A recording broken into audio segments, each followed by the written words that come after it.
Hello friends, welcome back to our channel. So in this video we will talk about agarose gel electrophoresis. agarose gel electrophoresis technique है, उसका use क्यों किया जाता है, क्या उसकी एप्लीकेशन है, टेक्निक कैसे परफॉर्म की जाती है, उसके एडवांटेजेस डिसएडवांटेजेस, ये सब चीज़ें आज हम इस वीडियो में डिस्कस करेंगे. So let's start. इलेक्ट्रोफोरेसिस के अंदर क्या होता है? इलेक्ट्रोफोरेसिस एक टेक्निक है जिससे हम मैक्रोमोलिक्यूल्स को सेपरेट करने के लिए यूज़ करते हैं. मैक्रोमोलिक्यूल्स में क्या क्या आते हैं, जैसे न्यूक्लियोटाइड, प्रोटीन्स हो गए, अमाइनो एसिड्स, न्यूक्लिक एसिड्स. इन सबको हमें सेपरेट करना है अगर एक दूसरे से, और वो भी चार्ज मॉलिक्यूल्स होने चाहिए, तब हम उनको सेपरेट कर पाएंगे. तो इसलिए हम यूज़ करते हैं इस टेक्निक को, जो है इलेक्ट्रोफोरेसिस.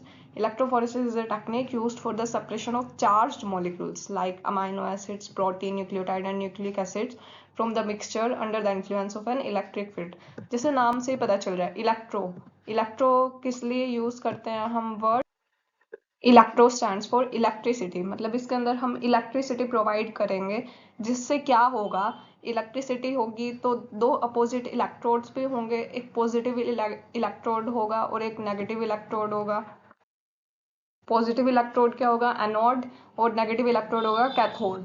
तो चार्ज के बेसिस पे ऐसे सेपरेट करेंगे कि कुछ मॉलिक्यूल्स जो पॉजिटिवली चार्ज होंगे वो कैथोड की तरफ मूव करेंगे क्योंकि वो नेगेटिव इलेक्ट्रोड है, जबकि जो नेगेटिव मॉलिक्यूल्स होंगे वो एनोड की तरफ मूव करेंगे. तो इससे हम उनको चार्ज के बेसिस पे सेपरेट कर पाएंगे और हमें पता चल पाएगा कि ये जो हमने डीएनए सैंपल लिया इलेक्ट्रोफोरेसिस के लिए, इसका ये साइज है और ये चार्ज है.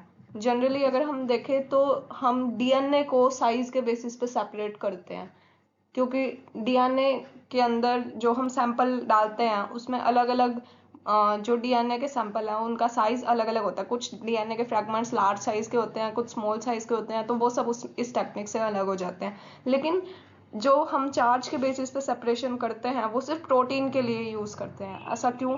क्योंकि प्रोटीन के अंदर, प्रोटीन जैसे हमें पता है अमाइनो एसिड से बना होता है, उसमें से कुछ अमाइनो एसिड नेगेटिवली चार्ज्ड होते हैं और बाकी कुछ अमाइनो एसिड्स पॉजिटिव होते हैं, और कुछ जैसे हमने देख रखा है वो न्यूट्रल भी होते हैं. तो प्रोटीन के जो सैंपल है उनके अंदर जो अमाइनो एसिड्स होते हैं वो उनका चार्ज अलग अलग होता है. तो उस चार्ज के बेसिस पे हम उनको एक दूसरे से सेपरेट कर सकते हैं कि जो पॉजिटिवली चार्ज होंगे वो कैथोड की तरफ मूव करें और नेगेटिवली चार्ज एनोड की तरफ, जब हम इलेक्ट्रिक फील्ड अप्लाई करेंगे. लेकिन डीएनए के केस में ऐसा नहीं है. इसका रीजन क्या है? क्योंकि डीएनए के मॉलिक्यूल चाहे कोई भी हो, डीएनए हमेशा नेगेटिव चार्ज ही होगा, क्योंकि डीएनए का जो हमने बेसिक स्ट्रक्चर पढ़ रखा है उसके अंदर फॉस्फेट ग्रुप होता है, वो नेगेटिव चार्ज होता है.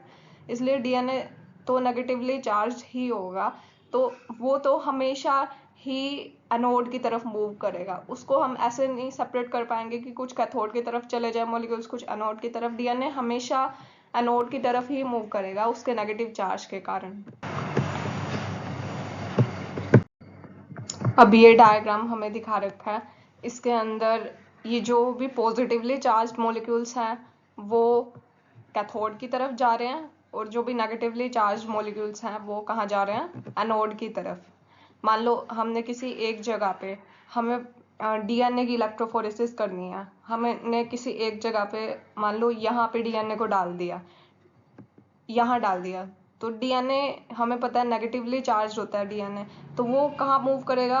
पॉजिटिवली चार्ज की तरफ मूव करेगा. तो हम डीएनए को ऐसे चार्ज के बेसिस पे तो सेपरेट कर ही नहीं सकते जैसे हमें पता है, क्योंकि सारे डीएनए मॉलिक्यूल्स जल्दी ही अपने इस इलेक्ट्रोड से इस इलेक्ट्रोड की तरफ फटाफट मूव कर जाएंगे. तो अब हमें डीएनए को सेपरेट करने के लिए फिर क्या चाहिए? बीच में एक मैट्रिक्स चाहिए. बीच में एक मैट्रिक्स चाहिए जो डीएनए की मूवमेंट को भी स्लो कर दे, जिससे क्या हो, लार्ज साइज के डीएनए मॉलिक्यूल्स पीछे रह जाएं और जो स्मॉल साइज के डीएनए मॉलिक्यूल्स हैं वो जल्दी ही अपने अपोजिट इलेक्ट्रोड की तरफ पहुंच जाएं. उसके लिए हम बीच में जेल का यूज करते हैं. तो डीएनए की सेपरेशन के लिए हम जिस जेल का यहाँ यूज करते हैं वो होता है एगरोस जेल. इसलिए इस टेक्निक का नाम है जो आज हम देख रहे हैं, एगरोस जेल इलेक्ट्रोफोरेसिस. कि इलेक्ट्रिक करंट के इन्फ्लुएंस के अंदर हम डीएनए नेगेटिवली चार्ज डीएनए को पॉजिटिवली चार्ज इलेक्ट्रोड की तरफ एनोड की तरफ मूव करवाएंगे, और वो मूवमेंट किसके थ्रू होके जाएगा? वो मूवमेंट होगा थ्रू एगरोस जेल। बीच में एगरोस जेल प्रेजेंट है, उसके अंदर से होकर डीएनए मॉलिक्यूल्स जाएंगे और चार्ज के बेसिस पे क्या हो जाएंगे? सेपरेट हो जाएंगे। अब इसमें एगरोस जेल जो हम बीच में मैट्रिक्स की तरह यूज कर रहे हैं, इसके अंदर ऐसा क्या होता है कि ये डीएनए की मूवमेंट को रोकता है बीच में, जिससे सिर्फ जो स्मॉल साइज के मॉलिक्यूल्स हैं वो ही जल्दी आगे पहुंच पाते हैं, और जो लार्ज साइज के डीएनए मॉलिक्यूल्स हैं वो पीछे रह जाते हैं। एगरोस जेल जो हम बनाते हैं उसकी कंपोजिशन ऐसी होती है कि वो एक जेल लाइक सब्सटेंस होता है, उसके अंदर पोर्स होते हैं, और उस पोर्स के साइज को भी हम देख सकते हैं कि हमें कितने साइज का पोर्स चाहिए, depending upon the R sample, कि हम किस साइज के सैंपल को सेपरेट करना चाहते हैं, उस हिसाब से उसमें पोर्स होंगे। तो वो पोर्स उसके मूवमेंट को ब्लॉक करते हैं, कि बहुत सारे पोर्स हैं, जो छोटे छोटे मॉलिक्यूल्स हैं वो तो उन पोर्स को क्रॉस करके आगे पहुंच जाएंगे, लेकिन जो लार्ज मॉलिक्यूल्स हैं डीएनए के वो पीछे रह जाएंगे। तो एग्रोजेल इलेक्ट्रोफोरेसिस मेनली डीएनए के सेपरेशन के लिए यूज होती है, तो इसको डीएनए इलेक्ट्रोफोरेसिस भी बोला जाता है। ऑल्दो ये आरएनए और प्रोटीन के सेपरेशन के लिए भी कई बार यूज करी जाती है। इस एग्रोस जेल इसके अंदर एग्रोस जेल हमने जैसे देखा मैट्रिक्स की तरह काम करेगा, जिसके अंदर पोर्स होंगे स्पेसिफिक साइज के, और जो डीएनए मॉलिक्यूल है वो इन पोर्स से पास कर जाएंगे under the influence of applied electric field. All the DNA molecules are negatively charge, और कहाँ किस इलेक्ट्रोड की तरफ मूव करेंगे? पॉजिटिव इलेक्ट्रोड की तरफ, जो कौन सा है? एनोड। तो यहाँ बता रखा है कि जितने भी डीएनए मॉलिक्यूल्स हैं वो साइज के बेसिस पे सेपरेट होंगे और चार्ज के बेसिस पे सेपरेट नहीं होंगे। इसका रीजन भी हमने पहले बताया था, क्यों नहीं होंगे? क्योंकि डीएनए में सभी के अंदर एक ही चार्ज होता है। वो कौन सा चार्ज है? नेगेटिव चार्ज, फॉस्फेट ग्रुप के कारण, और वो सिर्फ पॉजिटिव इलेक्ट्रोड की तरफ ही मूव करेंगे। ऐसा नहीं है कि कुछ एनोड की तरफ जा रहा है, कुछ कैथोड की तरफ, और कुछ न्यूट्रल है तो वो कहीं मूवमेंट नहीं कर रहे। ये एगरोस जेल का स्ट्रक्चर दिखा रखा है। एक एगरोस जेल एक नेटवर्क लाइक स्ट्रक्चर होता है, जैसे हमें दिख रहा है। इसके अंदर ये देखो अलग अलग साइज के पोर्स हैं, जिसके अंदर से डीएनए मॉलिक्यूल्स जो हैं वो अलग अलग साइज के सेपरेट हो जाएंगे। जो छोटे डीएनए मॉलिक्यूल है वो इनको क्रॉस करके जल्दी से आगे दूसरे इलेक्ट्रोड की तरफ पहुंच जाएंगे, और जो बड़े साइज के मॉलिक्यूल्स हैं वो स्टार्टिंग में कम डिस्टेंस कवर कर पाएंगे। तो ये डिस्टेंस के बेसिस पे हम देखेंगे कि कैसा डीएनए है, उसके बेसिस पे हम उसको सेपरेट करें।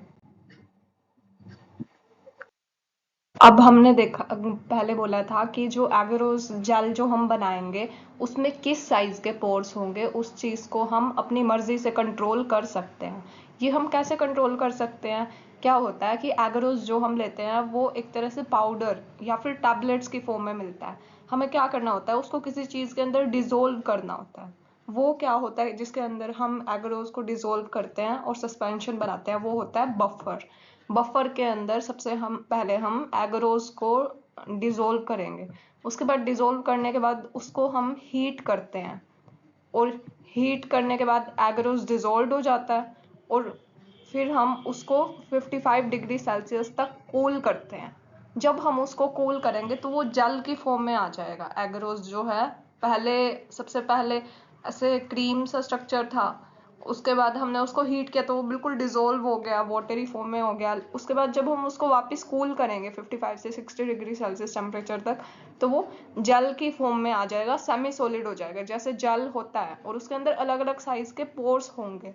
तो हम पोर्स के साइज को ऐसे कंट्रोल करेंगे कि हम यहाँ पे जितना ज्यादा एगरोज लेंगे, मतलब बफर के कंपैरिजन में हम जितना ज्यादा एगरोज लेंगे उतने ही स्मॉल साइज के पोर्स हमें देखने को मिलेंगे, और जबकि एगरोज जितना कम होगा और उतना बफर ज्यादा होगा तो हमें पोर्स जो है बड़े साइज के देखने को मिलेंगे। तो जितने छोटे हमें पोर्स करने हैं उसके अकॉर्डिंगली हमें उतना ही ज्यादा एगरोज लेना पड़ेगा। अब यहाँ पे ये देखो हमें जैसे दिखा रखा है कि ये जो एगरोस जेल है वो जेल की फॉर्म में अब आ चुका है कूल करने के बाद। इसके अंदर ये सेमी सॉलिड हो गया है, इसके अंदर पोर्स हो गए हैं।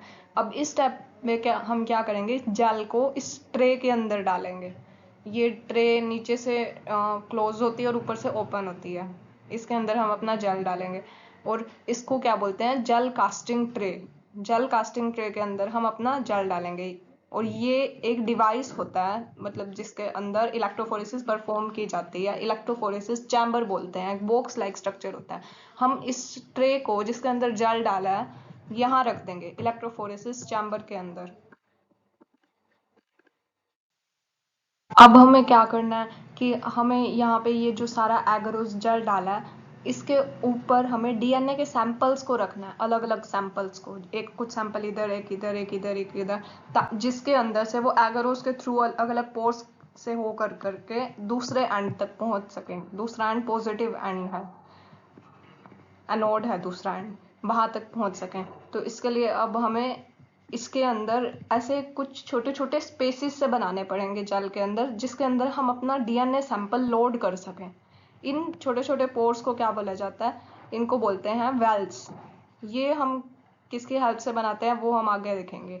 ये छोटे छोटे पोर्स क्रिएट किए जाते हैं जिसके अंदर हम अपना सैंपल लोड कर सकें। जितने सैंपल होंगे उतने ही ज़्यादा हम ये पोर्स बना देंगे। एक सैंपल इधर रख देंगे, एक इधर, एक इधर। ये जेल कास्टिंग ट्रे है जिसके अंदर हमने जेल को रखा है और ये एगरोस जेल है।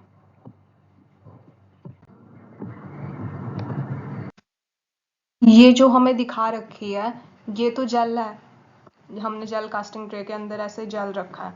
और ये जो ऊपर हमें दिखा रखी है ये है कोम्ब। कोम्ब क्या होती है, कोम्ब के अंदर भी नॉर्मल कोम्ब की तरह ही होती है और इसके अंदर ऐसे प्रोजेक्शंस होते हैं शार्प शार्प नॉर्मल कोम्ब की तरह। इसके इसको हम कोम्ब को इस कोम्ब के हेल्प से हम इस जेल के अंदर वो होल्स करते हैं, वो वेल्व्स क्रिएट करते हैं जो हम करना चाहते हैं कि इस कोम्ब को इस जेल के ऊपर रख देंगे जिससे इसके अंदर होल्स क्रिएट हो जाएंगे। इसका यूज यहाँ पर होता है।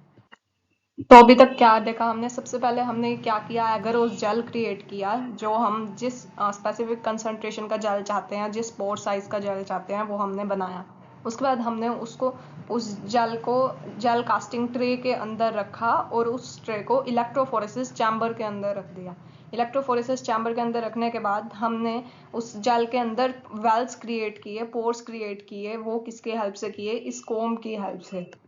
उसके बाद हम क्या करेंगे, हम यहाँ पे अपने जो जेल है, अब हमने इसके अंदर वेल्स भी क्रिएट कर दिए हैं। इसके अंदर हम अपना डीएनए सैंपल डालेंगे। जो डीएनए सैंपल यहाँ दूसरे इलेक्ट्रोड की तरफ, अपोजिट इलेक्ट्रोड की तरफ मूव करेगा, एनोड की तरफ। ये देखो ये पॉजिटिव इलेक्ट्रोड है जिसकी तरफ डीएनए मूव करेगा और ये नेगेटिव इलेक्ट्रोड है जहाँ पे हम डीएनए को डालेंगे, सैंपल को डालेंगे। एक चीज और देखते हैं हम इसके अंदर कि ये जो एगरोस जेल है इसको, इसके अंदर से भी डीएनए मूव नहीं कर पाता। क्यों नहीं कर पाता, क्योंकि ये जो मीडियम है ये कंडक्टिंग नहीं है। इसको कंडक्टिंग बनाने के लिए हम इस जेल को भी एक बफर के अंदर रखते हैं। उस बफर का काम क्या होता है, ये जो बफर ब्लू ब्लू कलर का हमें दिखा रखा है ये डीएनए मॉलिक्यूल्स को एक एंड से दूसरे एंड में ले जाने के लिए मीडियम को कंडक्टिंग बनाता है। और दूसरा ये पीएच को मेंटेन करके रखता है जिसके कारण हमारे डीएनए मॉलिक्यूल्स जो हैं वो मूवमेंट शो कर सकते हैं। अब ये हमने देखा था कि ये जो हमने अलग अलग वेल्स बनाए हैं इसके अंदर हम अपना अलग अलग डीएनए सैंपल रखते हैं जिसको हमने सेपरेट करना है। ये जो फर्स्ट वाला वेल है इसके अंदर हम अपना डीएनए सैंपल नहीं रखेंगे, इसके अंदर हम एक ऐसा सैंपल रखेंगे जिसका साइज हमको पता है कि ये इस साइज का है और ये फिर हमें देखेंगे कि ये कितनी मूवमेंट शो कर रहा है। इसके अंदर हम वो डीएनए फ्रेगमेंट्स रखेंगे जिन सब का साइज नोन है, जो हम जानते हैं। और इस डीएनए सैंपल को कहते हैं लैडर। हम इस लैडर का यूज यहाँ पे क्यों करते हैं फर्स्ट वेल के अंदर हमेशा जल इलेक्ट्रोफोरेसिस परफॉर्म करते हुए, क्योंकि इसके अंदर जो अलग अलग डीएनए मॉलिक्यूल्स हैं वो अलग अलग जगह पे मूव करेंगे जैसे दूसरे वेल से हो रहा है। लेकिन इसके अंदर डीएनए मॉलिक्यूल्स का साइज हमें पता है, तो हम ये पता लगा लेंगे कि इस साइज के मॉलिक्यूल्स यहाँ तक आए हैं, इस साइज के मॉलिक्यूल्स यहाँ तक आए हैं। साइज भी हमें इसका नोन है। फिर इस लेडर से कंपेयर करके हम दूसरे जो वेल्स हैं उससे जो डीएनए मॉलिक्यूल्स आगे जा रहे हैं उसका साइज हम पता लगा पाएंगे कि उनका साइज कितना है। कैसे करेंगे, वो लेडर से कंपेयर करेंगे कि लेडर के मॉलिक्यूल जो यहाँ आया उसका साइज हम जानते हैं, तो जो यहाँ आया है दूसरी वेल से उसका साइज भी वही होगा जो लेडर के उस मॉलिक्यूल का है उस पर्टिकुलर पोजीशन पे। ये जो अलग अलग हमें दिखाई दे रही है अलग अलग सैंपल्स की लाइंस, इनको लेन्स बोलते हैं, लेन्स। इनके थ्रू होके जो सैंपल है हमारा वो मूव करता है। अब क्या होता है, हमें ये तो लेडर वाला है जिसके अंदर अलग अलग साइज के हैं। दूसरा, ये अलग अलग सैंपल अलग अलग जगह तक मूव कर रहा है। इसके कुछ फ्रैगमेंट्स इधर मूव कर रहे हैं, कुछ इधर, कुछ इधर, कुछ इधर। तो इस बेसिस पे सेपरेट हो जाते हैं कि जो यहाँ है ये सबसे बड़े साइज का फ्रैगमेंट है, मतलब इस वाला सैंपल के अंदर बड़े साइज का फ्रैगमेंट प्रेजेंट है, इसके अंदर इतने बड़े फ्रैगमेंट प्रेजेंट नहीं है। तो इस तरीके से हम सैंपल्स के साइज को, डीएनए के साइज को कंपेयर कर सकते हैं। जो सबसे ऊपर होंगे वो इजिली पास नहीं हो पाए अगर उस जल से, इसका मतलब वो लॉन्गर बैंड्स, मतलब लॉन्गर साइज के फ्रैगमेंट्स हैं। जो सबसे आगे मिलेंगे वो शॉर्टर फ्रैगमेंट्स होंगे डीएनए के।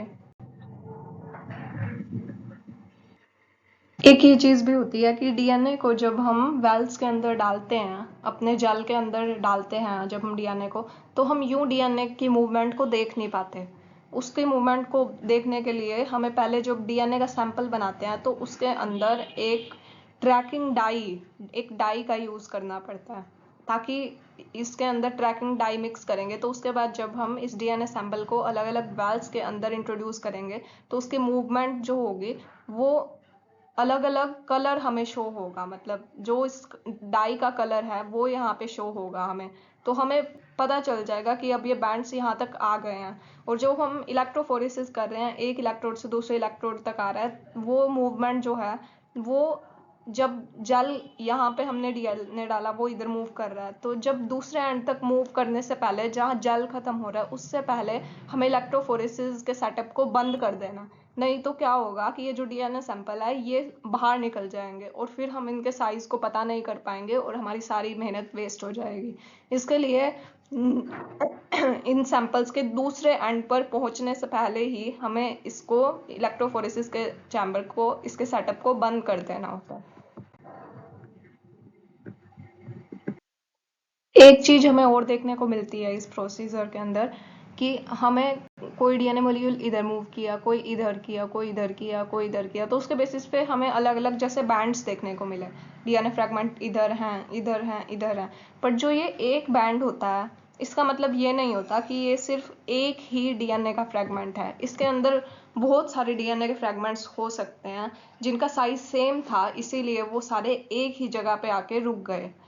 लेकिन ये भी देखने को मिलता है कि ये कई बैंड्स जो है वो थिक होते हैं। ये थिक बैंड्स क्या रिप्रेजेंट करते हैं कि इसके अंदर जो डीएनए के मॉलिक्यूल्स हैं वो ज्यादा हैं। बहुत सारे डीएनए के मॉलिक्यूल्स का साइज सेम ही है, इसीलिए उन्होंने एक ही जगह पे आके बैंड बना लिए। तो एक तो ये है कि ये एक बैंड एक डीएनए के मॉलिक्यूल को रिप्रेजेंट नहीं करता, इसके अंदर बहुत सारे डीएनए के मॉलिक्यूल्स होते हैं। ये फिर से पूरा सेटअप दिखा रखा है यहाँ पे। हमने अलग अलग साइज के डीएनए को यहाँ पे इंट्रोड्यूस किया, कैथोड पे नेगेटिव इलेक्ट्रोड पे। उसके बाद हमने पावर सप्लाई ऑन की। यहाँ पे वेल्स हैं, वेल्स के अंदर हमने डीएनए के सैंपल को डाला था। ये मूवमेंट स्टार्ट करेंगे जिसमें कुछ घंटे लगते हैं। उसके बाद ये जब यहाँ पहुँचने वाले होंगे एंड पे, उससे पहले हम बंद कर देंगे पावर सप्लाई को ताकि ये बाहर ना निकल जाए। और उसके बाद हम ये देखेंगे कि ये बैंड्स कैसे हैं। और यहाँ डीएनए के सैंपल के अंदर ट्रैकिंग डाई भी मौजूद है जो ये ट्रैक कर रही है कि ये डीएनए के मॉलिक्यूल्स किस लोकेशन पे आ गए, अब कहीं ये बाहर तो नहीं निकल गए।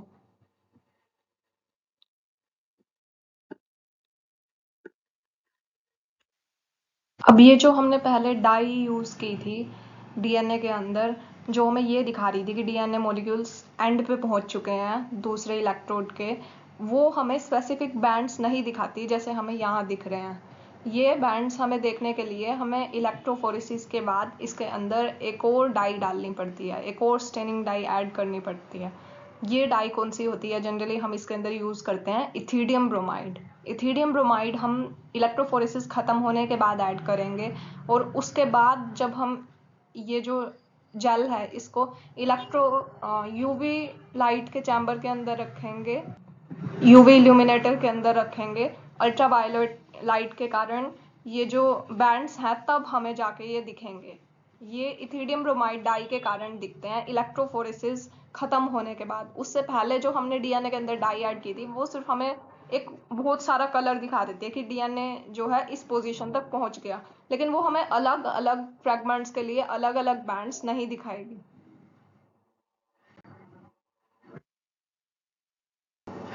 ये हमें दिखा रखा है कि ये यूवी इल्यूमिनेटर है, अल्ट्रावायलेट लाइट यहाँ पे पड़ रही है जेल के ऊपर। इसके अंदर हमने अपना जेल डाला है जिसके अंदर अलग अलग डीएनए मॉलिक्यूल्स के फ्रेगमेंट्स हैं और वो अलग अलग कलर के शो हो रहे हैं हमारी डाई के कारण जो हमने बाद में ऐड की है। एगरोज है क्या? Agarose is a natural linear polymer extracted from seaweeds. Agarose एक नेचुरल पॉलीमर है, पॉलीमर तो है ही, तभी हम देख रहे हैं कि पहले ये पाउडर की फॉर्म में होता है और उसके बाद जब हम इसको बफर के अंदर डालते हैं तो ये एक अलग अलग इसके मोनोमर यूनिट एक दूसरे के साथ कंबाइन हो जाती हैं और एक मैश लाइक स्ट्रक्चर बना लेती हैं, इसीलिए हम इसको पॉलीमर बोल रहे हैं। और ये कहाँ से एक्सट्रैक्ट होता है? सीवीड से। ये हमने देखा है, it forms a gel matrix by hydrogen bonding. इसके अलग अलग जो मोनोमर हैं उनके बीच में हाइड्रोजन बॉन्डिंग होती है जिसके कारण जब हम इसको बफर में हीट करते हैं और फिर कूल करने के लिए रखते हैं तो इनके अंदर हाइड्रोजन बॉन्ड्स फॉर्म हो जाते हैं जिसके कारण एक जेल लाइक सब्सटेंस फॉर्म होता है। They are the most popular medium for separation of moderate and large size nucleic acids and have wide range of separations. Mainly यही एगरोस जेल ही देखा जाता है कि हम डीएनए की सेपरेशन के लिए यूज करते हैं। इसका प्रिंसिपल क्या है? जैसा हमने देखा, DNA fragments get separated based on the size के बेसिस पर डीएनए फ्रेगमेंट सेपरेट होंगे इन ए सॉलिड सपोर्ट मीडियम। और वो सॉलिड सपोर्ट मीडियम हम क्या यूज कर रहे हैं? Agarose gel. DNA is taken into a pipette. एक ट्यूब के अंदर, पिपेट के अंदर हम डीएनए को लेंगे और उसको वेल्स के अंदर इंट्रोड्यूस कर देंगे। उसके बाद हम इलेक्ट्रिक करंट अप्लाई करेंगे जिससे नेगेटिवली चार्ज डीएनए मॉलिक्यूल्स जो हैं एनोड की तरफ, मतलब पॉजिटिव इलेक्ट्रोड की तरफ मूव करने लगेंगे। रेट ऑफ माइग्रेशन क्या होगा? साइज के प्रोपोर्शनल होगा। छोटे फ्रेगमेंट्स हैं वो जल्दी आगे मूव कर जाएंगे और जो बड़े फ्रेगमेंट्स हैं वो पीछे रह जाएंगे, वो कम मूव करेंगे।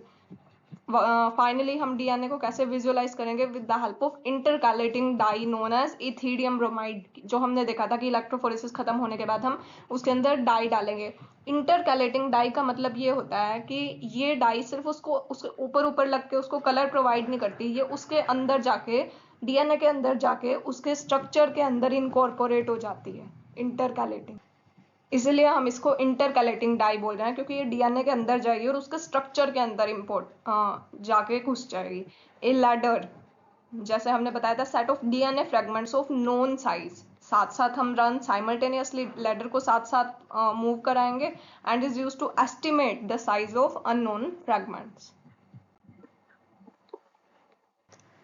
अब हम देखते हैं कि क्या क्या रिक्वायरमेंट्स, क्या क्या कंपोनेंट्स हमने देखे हैं जेल इलेक्ट्रोफोरेसिस के अंदर। ये पहला है इलेक्ट्रोफोरेसिस चैम्बर। जो पहले बताया था कि एक बॉक्स लाइक स्ट्रक्चर होता है, चैम्बर होता है जिसके अंदर हमें सारा प्रोसीजर होता है हमारे इलेक्ट्रोफोरेसिस का। ये पावर सप्लाई से कनेक्टेड होता है। इसके अंदर दो इलेक्ट्रोड्स होते हैं। जो रेड वाला है ये इलेक्ट्रोड कौन सा इलेक्ट्रोड होता है? Negative electrode. और ब्लैक वाला कौन सा होता है? Positive electrode. तो हमारा डीएनए तो नेगेटिव है, वो यहाँ से यहाँ मूव करेगा। दूसरा, इसके अंदर क्या हम यूज करते हैं? Gel casting trays. ये जेल कास्टिंग ट्रेज वो होती हैं जिसके अंदर हम जेल को इंट्रोड्यूस करते हैं। ये ट्रे ऐसे दिखा रखी है, इसके बीच में ये बीच में पार्टीशन है और यहाँ पे दो बार जेल इलेक्ट्रोफोरेसिस हो सकता है। एक सैंपल हम इस जेल के अंदर डाल सकते हैं, एक जेल यहाँ बना सकते हैं और दूसरा जेल यहाँ बना सकते हैं। ये जो जेल कास्टिंग ट्रे है, इनकी खास बात क्या होती है कि ये यूवी ट्रांसपेरेंट मटेरियल की बनी होती है कि इनको अल्ट्रावायलेट लाइट से कोई फर्क नहीं पड़ता है, खराब नहीं होती।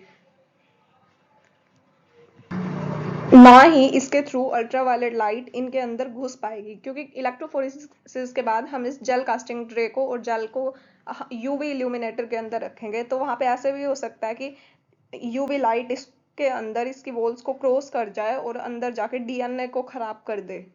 लेकिन इसके लिए ऐसा नहीं होता क्योंकि यहाँ पे जो जेल कास्टिंग ट्रे है वो यूवी ट्रांसपेरेंट मटेरियल की बनाई जाती हैं। The open end of trace, in trace के जो ओपन एंड है are closed with tape while the gel is being cast, the removed before electrophoresis।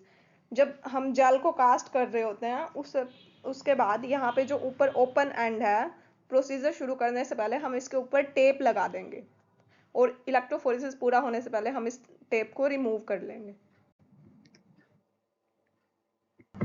ये क्या है? सैंपल कोम्स हैं जो हमारे जेल के अंदर वेल्स बनाने के लिए यूज की जाती है, छोटे छोटे पोर्स बनाने के लिए यूज की जाती है जिसके अंदर हम अपना सैंपल डाल सकें। अगला कंपोनेंट क्या है इसका, इलेक्ट्रोफोरेसिस बफर। इलेक्ट्रोफोरेसिस बफर क्या होता है, ये जैसे हमने बताया था कि जो जेल है उसके बाहर हम एक बफर डाल देते हैं, वो होता है इलेक्ट्रोफोरेसिस बफर। इस बफर का क्या यूज था कि ये जो डीएनए की मूवमेंट है उसको हेल्प करे करने में, जो मीडियम है उसको कंडक्टिंग कर देता है, कंडक्टिव बना देता है। Provides ions that carry a current through the gel, gel से करंट फ्लो करने में हेल्प करता है। It also maintains a constant pH, एक कांस्टेंट पीएच भी मेंटेन करने के लिए ये यूज हो रहा है, अदरवाइज डीएनए खराब हो सकते हैं। यूजुअली कौन सा हम इलेक्ट्रोफोरेसिस बफर यूज करते हैं, ट्रेस एसीटेट ईडीटीए और ट्राइस बोरेट ईडीटीए, टी ए ई और टी बी ई, इसको हम इलेक्ट्रोफोरेसिस बफर की तरह यूज करते हैं। अगला है लोडिंग बफर, इसके बारे में हमने बात नहीं की। लोडिंग बफर क्या होता है, जो हम डीएनए स्टार्टिंग में सैंपल बना रहे थे डीएनए का, हमने कहा था कि हम उसके अंदर ट्रैकिंग डाई डालेंगे जिसके कारण उसकी मूवमेंट हमें दिख सके कि वो जेल के अंदर कहाँ तक पहुंच गया, कलर देगी ट्रैकिंग डाई। लेकिन वो ट्रैकिंग डाई हम उसके अंदर ऐसे नहीं डालते, ट्रैकिंग डाई एक बफर के अंदर मिक्स करके डालते हैं जो है लोडिंग बफर। इस लोडिंग बफर के अंदर क्या होता है, इट कंटेन्स समथिंग डेंस, इसके अंदर कुछ डेंस मटेरियल होता है जिसके कारण, एग्जांपल ग्लिसरोल, जिसके कारण जो डीएनए सैंपल हम वेल्स के अंदर डालेंगे वो ठीक से उसके ऊपर फिक्स हो जाता है और नीचे की तरफ डीएनए सैंपल सिंक करने लगता है, डूबने लगता है और नीचे मूव करने लगता है। मतलब ये एक डेंस मटेरियल होता है जो डीएनए को नीचे पहुंचाने में हेल्प करता है क्योंकि ये हैवी होता है। और इसके अंदर हमने जैसे बताया था ट्रैकिंग डाइज भी होती है जो डीएनए की मूवमेंट हमें दिखाती है कि डीएनए कहाँ तक चला गया। ट्रैकिंग डाई क्या करती हैं, these migrate in the gel, gel के अंदर माइग्रेट करेंगी and allow the visual monitoring, ये बताएंगे कि कितनी दूर इलेक्ट्रोफोरेसिस हो चुकी है, कितने दूर तक, so that the sample do not leak out of the gel, ताकि सैंपल जो है वो जेल से बाहर ना जाए। मेनली जो हम ट्रैकिंग डाई यूज करते हैं वो कौन सी होती है, ब्रोमोफिनॉल ब्लू, जबकि जो स्टेनिंग डाई हम यूज करते हैं वो इथीडियम ब्रोमाइड होती है। स्टेनिंग डाई कौन सी थी, जिसको हम इलेक्ट्रोफोरेसिस कंप्लीट होने के बाद ऐड कर रहे थे ताकि फिर हम उसको फिर अलग अलग कलर दे और हम यूवी इल्यूमिनेटर के अंदर उसको देख सकें। Nucleic acids can be stained after electrophoretic separation by soaking the gel in a solution of ethidium bromide, ethidium bromide के अंदर डालेंगे। इसके अंदर जैसे हमने पहले बताया था इंटरकैलेट कर जाती है डीएनए के डबल स्टैंडर्ड स्ट्रक्चर के अंदर और फ्लोरेसेंस ऑफ मॉलिक्यूल, मॉलिक्यूल के कलर को बढ़ा देती है, फ्लोरेसेंस को बढ़ा देती है जिससे हम डीएनए को देख पाएंगे। Next and final component of our gel electrophoresis is trans illuminator, जो अल्ट्रावायलेट लाइट बॉक्स भी बोलते हैं हम इसको। ये हम जो हमने डीएनए को स्टेन किया है डाई से, स्टेन डाई से, उसको विजुअलाइज कर सकते हैं हम। जब यूवी लाइट उस डाई के ऊपर पड़ेगी तो वो डाई लाइट प्रोड्यूस करेगी जिसके कारण हम उसको देख पाएंगे। An ultraviolet light box which is used to visualize stained DNA in cells. DNA molecules can be visualized under ultraviolet lamp when electrophorest only in the presence of stacking dye, जो हमने ली थी इथीडियम ब्रोमाइड, ये UV illuminator है। इसकी भी हमने बात की थी कि किस कंसंट्रेशन का एग्रोस जेल लेंगे, the percentage of agarose gel use, हम कितना एग्रोस जेल ले रहे हैं किस पे डिपेंड करेगा कि किस साइज के फ्रेगमेंट्स को हमने सेपरेट करना है। अगर हम एग्रोस जेल का अमाउंट कम ले रहे हैं तो उससे लार्ज साइज के मॉलिक्यूल सेपरेट होंगे, जबकि जब हम स्मॉल साइज का ले रहे हैं तो उसके कारण बहुत जल्दी जल्दी डीएनए फ्रेगमेंट्स मूव करेंगे और लार्ज साइज के सेपरेट होंगे। जबकि अगर हम एग्रोस जेल का अमाउंट बढ़ा देंगे तो पोर्स और छोटे होते जाएंगे और छोटे मॉलिक्यूल्स पास कर पाएंगे, बड़े मॉलिक्यूल्स उसमें से पास नहीं कर पाएंगे। Concentration of agarose is refer to as percentage of agarose, ये भी हमने देखा था कि कंसंट्रेशन इसकी कैसे पता करते हैं हम, percentage of agarose to the volume of buffer, कितना एग्रोस की परसेंटेज है divided by volume of buffer कितना है। एंड द एग्रोस जेल जो हम बनाते हैं नॉर्मली वो कितना होता है, 0.2% टू 3% होता है। लेकिन ये भी देखा जाता है कि हम एगरोस की कंसंट्रेशन को एक स्पेसिफिक लिमिट से कम नहीं कर सकते, कि अगर हम कह रहे हैं कि कोई बहुत बड़े साइज का मॉलिक्यूल हमें सेपरेट करना है तो उसके लिए बड़े साइज के पोर्स बने, इसके लिए हम एग्रोस की कंसंट्रेशन को बहुत कम कर दें, लेकिन इतना भी पॉसिबल नहीं है। एक क्रिटिकल कंसंट्रेशन एग्रोस की होती है कि उससे नीचे हम एग्रोस का अमाउंट नहीं कर सकते एग्रोस जेल बनाते टाइम, क्योंकि अगर उससे नीचे हमने एग्रोस का अमाउंट कर दिया तो एग्रोस के अंदर पोलीमराइजेशन ही नहीं होगा, वो एग्रोस एक पॉलीमर की फॉर्म लेके जेल लाइक स्ट्रक्चर ही नहीं बना पाएगा, इसीलिए एक क्रिटिकल कंसंट्रेशन से नीचे हम नहीं कर सकते। प्रोसीजर हम इसका पहले भी देख चुके हैं। Prepare agarose gel, measure the required amount of agarose powder based on the desired gel percentage, mix the agarose powder, किसके साथ मिक्स करेंगे, अप्रोप्रिएट वॉल्यूम ऑफ बफर, जो हमने TAE और TBE बफर लिया था उसके साथ मिक्स करेंगे। उसके बाद हम उसको माइक्रोवेव के अंदर या फिर हॉट प्लेट के अंदर इसको हीट करेंगे until the agarose is completely dissolve ना हो जाए। उसके बाद एग्रो सॉल्यूशन को 60 डिग्री सेल्सियस तक कूल करेंगे जेल ट्रे के अंदर डालने से पहले, और उसके बाद हम जेल ट्रे के अंदर डाल देंगे और जेल कोम भी डाल देंगे एग्रो सॉल्यूशन के अंदर, और वो सोलिडिफाई हो जाएगा, सेमी सॉलिड फॉर्म ले लेगा और वेल्स बना देगी वो ट्रे, और जब सेमी सॉलिड हो जाएगा तो हम उस कोम को बाहर निकाल लेंगे। दूसरा हमने क्या देखा था, डीएनए सैंपल्स कैसे प्रिपेयर कर, यहाँ पे हम डीएनए के अंदर हमने देखा था लोडिंग बफर के अंदर डालेंगे डीएनए को, और उसके अंदर ट्रैकिंग डाई भी होगी जो उसके मूवमेंट को मॉनिटर करेगी। Mix each DNA sample with an appropriate volume of loading dye. The loading dye helps in sample loading and provides color for tracking the migration during electrophoresis. Gently mix the sample and briefly centrifuge to ensure proper mixing. Sample अच्छी तरह से mix हुआ है या नहीं उसके लिए हमें सेंट्रीफ्यूगेशन करना पड़ेगा, ताकि वो सैंपल जो है वो ठीक से मिक्स हो जाए, और उसके बाद heat the sample at 95 degree Celsius for 5 minutes and then place them on ice. This denaturation step ensures that the DNA strands are fully separated. अब हम क्या करेंगे, सेंट्रीफ्यूगेशन से तो पहले हमने उन कंपोनेंट्स को मिक्स किया, जो भी हमने डाई लिया, डीएनए लिया है, बफर लिया है, उसके बाद हमने मिक्स करने के बाद क्या चाहा है कि वो जो डीएनए है वो ठीक से डीनेचर हो जाए, उसके सही साइज के फ्रैगमेंट्स बन जाएं, ताकि वो फ्रैगमेंट्स आगे जाके सेपरेट हो सके ठीक से। उसको डीनेचर करने के लिए हम उसको 95 डिग्री सेल्सियस पे पहले हीट करते हैं 5 मिनट्स के लिए, और उसके बाद उसको आइस पे रखते हैं, पहले हीट करेंगे और उसके बाद कूल करेंगे, जिसके कारण वो डीनेचर हो जाएगा और ठीक से हम डीएनए को सेपरेट कर पाएंगे। उसके बाद का स्टेप क्या है, लोडिंग द जेल। हम जेल कोम को रिमूव कर देंगे जिसके अंदर वेल्स रह जाएंगे सोलिडिफाइड एग्रोस जेल के अंदर, वो वेल्स के ऊपर हम क्या करेंगे, place the gel tray into the electrophoresis chamber. उसके अंदर हम इलेक्ट्रोफोरेसिस चैम्बर के अंदर रख देंगे जिस बॉक्स के अंदर हम इलेक्ट्रोफोरेसिस कर रहे हैं, और उसके अंदर हम बफर डाल देंगे TAE या फिर TBE जब तक जेल पूरा उसके अंदर सबमर्ज ना हो जाए। Load the DNA ladder into one well, एक के अंदर हम डीएनए लेडर डाल देंगे and your DNA samples into the remaining wells, दूसरे के अंदर हम अपना डीएनए सैंपल नॉर्मली फिल कर देंगे। Connect the electrodes to the power supply and set it to the desired voltage. अगला स्टेप क्या, इलेक्ट्रोफोरेसिस रन करेंगे, इसके लिए पावर सप्लाई ऑन कर देंगे और इलेक्ट्रोफोरेसिस रन करेंगे जब तक जो डाई हमने डाली है उसके मूवमेंट को देखने के लिए वो एक डिस्टेंस तक ना पहुंच जाए, उससे आगे फिर वो लीक आउट कर सकती है उस चैम्बर से। The time and voltage will vary based on the gel percentage and size of the DNA fragments. Voltage को भी हम डीएनए के साइज को देख के ठीक से चूज करना पड़ेगा, नहीं तो कई बार वोल्टेज ज्यादा होने के कारण वो हीटिंग हो जाती है और सारे सिस्टम खराब हो जाता है और डीएनए भी खराब हो जाता है इसके कारण। तो कितनी देर तक उसको वो करना है, इलेक्ट्रिसिटी प्रोवाइड करनी है और कितनी वोल्टेज देनी है, ये भी हमें ठीक से देखना पड़ेगा। और monitor the migration progress ensuring that the samples are separating effectively.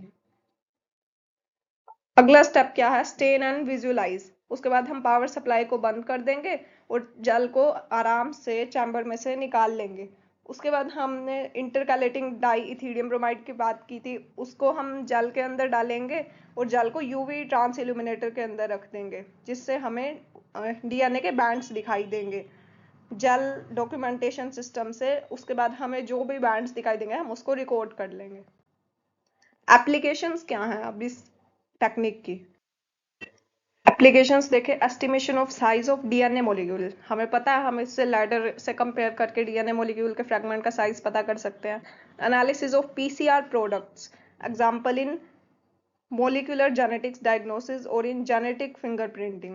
हम जेनेटिक फिंगरप्रिंटिंग या जेनेटिक डायग्नोसिस करने से पहले हम क्या करते हैं, पीसीआर परफॉर्म करते हैं, ताकि जो हमें सैंपल मिला हम उसके बहुत सारे मतलब कॉपी बना सके। डीएनए है तो उसके बहुत सारे डीएनए बना सके। तो वो डीएनए ठीक से कैसे बने हैं, उनका साइज क्या है, उसको एनालाइज करने के लिए भी हम इस टेक्निक का यूज करते हैं। सदर्न ब्लोटिंग और जो नदर्न ब्लोटिंग करते हैं उसके अंदर भी हम इस टेक्निक का यूज करते हैं, जेल इलेक्ट्रोफोरेसिस हाइब्रिडाइजेशन करवाने से पहले, ताकि हमें उसके जो मोलिक्यूल्स हैं, फ्रेगमेंट्स हैं, उनके साइज का पता चल सके। और कहाँ पे हम यूज करते हैं, जब हम रेस्ट्रिक्शन मैपिंग करते हैं, हम डीएनए मॉलिक्यूल्स को रेस्ट्रिक्शन एंजाइम की हेल्प से कट करेंगे, जिससे अलग अलग टाइप के अलग अलग साइज के फ्रेगमेंट्स प्रोड्यूस होंगे। तो उन फ्रेगमेंट्स को देखने के लिए कि वो किस साइज के फ्रेगमेंट्स प्रोड्यूस हुए हैं, उसके लिए हम इस टेक्निक का यूज करेंगे। क्लोनिंग के लिए अगर हम किसी डीएनए का यूज कर रहे हैं तो वो डीएनए ठीक है या नहीं, उसके लिए हम पहले उसका जेल इलेक्ट्रोफोरेसिस करेंगे और उसके साइज का पता लगाएंगे। ये सब इसकी एप्लीकेशन है। अगर इसके एडवांटेजेस देखें, for most applications only single component agarose is needed and no polymerization catalysts are required. Agarose के सिर्फ बफर के अंदर डाल देंगे और वो अपने आप ही पॉलीमराइज हो जाएगा। उसके लिए हमें किसी कैटलिस्ट की जरूरत नहीं है उसको पॉलीमराइज करवाने के लिए। ये इसके एडवांटेज है। दूसरा क्या है, ये सिंपल है और रैपिड है, ज्यादा टाइम कंज्यूमिंग नहीं है। Gel is easily poured and does not denature the sample. ऐसा नहीं होता कि अगर हम जेल के अंदर सैंपल डालें, डीएनए डालें, तो वो डीनेचर हो जाएगा, उसको डीनेचर नहीं करेगा। The samples can also be recovered. Last में हम अपने सैंपल्स को सारा प्रोसीजर करने के बाद रिकवर कर सकते हैं, वापस ले सकते हैं। डिसएडवांटेजेस क्या है इसकी, gel can melt during electrophoresis. ऐसा भी हो सकता है कि इलेक्ट्रोफोरेसिस के दौरान जेल मेल्ट हो जाए, कि अगर हम ज़्यादा टेम्परेचर दे, ज़्यादा वोल्टेज दे दे, तो वो हीट हो और उसके कारण वो मेल्ट हो जाए। कई बार क्या होता है, बफर एग्जॉस्ट हो जाता है, बफर काम करना बंद कर देता है। इसके कुछ, इसके अंदर जो आयंस है प्रेजेंट है, जो कंडक्टिविटी में हेल्प कर रहे हैं, अगर उनका अमाउंट बढ़ जाए या घट जाए, ज़्यादा एसिडिक हो जाए, ज़्यादा बेसिक हो जाए, तो बफर काम करना बंद कर सकता है। तो पीएच कई बार मेंटेन नहीं कर पाता।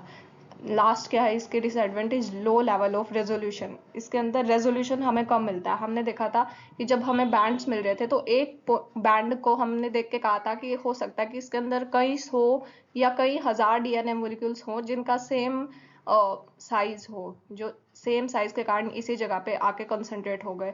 लेकिन हम एक नंबर नहीं इसको देख के बता सकते कि इसके अंदर कितने बैंड्स हैं, तो इसके अंदर रेजोल्यूशन भी कम है इस टेक्निक के अंदर। आज हमने gel electrophoresis, agarose gel electrophoresis के बारे में स्टडी किया।